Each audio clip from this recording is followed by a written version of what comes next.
Flamingo chef, show us what you got with cocktails and dishes that hit the sweet spot. Hey guys, Bill the Kansas Flamingo chef. Do you own one of these things? Do you have a Kitchenaid mixer? I mean, it's the most popular mixer on the market for a reason, because it's the best. But you know the weird thing? I know so many people who have one, and if they do use it, they don't have any attachments for it, which is the reason you buy this one. Otherwise, you can buy some other brand that's just a mixer. So I want to show you one of my favorite attachments, because I'm going to grind some meat. This is a meat grinder. You know, you can go out and spend a lot of money on a meat grinder, but this one is Kitchenaid, and it goes into this machine.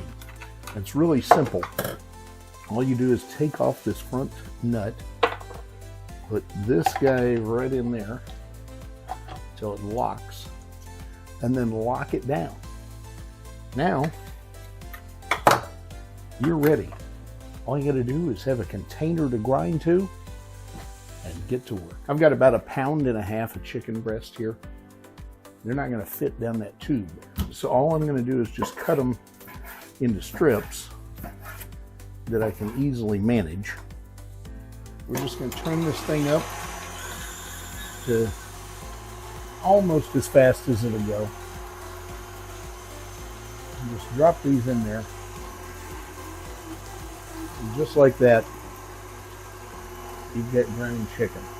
Now, sometimes you got to give it a little pressure.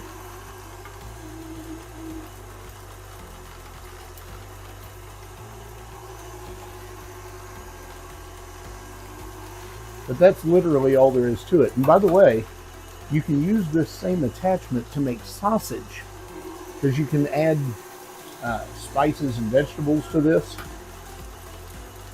And it even comes with a caser, so you can run it straight into a sausage casing. It's a pretty cool gadget, and it sure is a time and money saver, because you know, you can buy ground chicken for a couple bucks a pound, or whole chicken breast for a couple bucks a pound, but ground chicken's like $6 a pound. That's just crazy when it took me just a few seconds.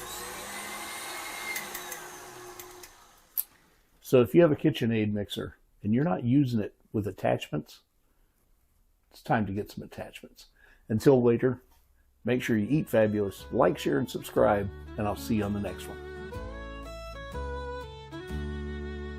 In the heart of Kansas, under sky so clear, lives a chef with a flair, bringing folks some cheer. With a pinch of love and a dash of zest, he's the Kansas Flamingo, and his meals are the best.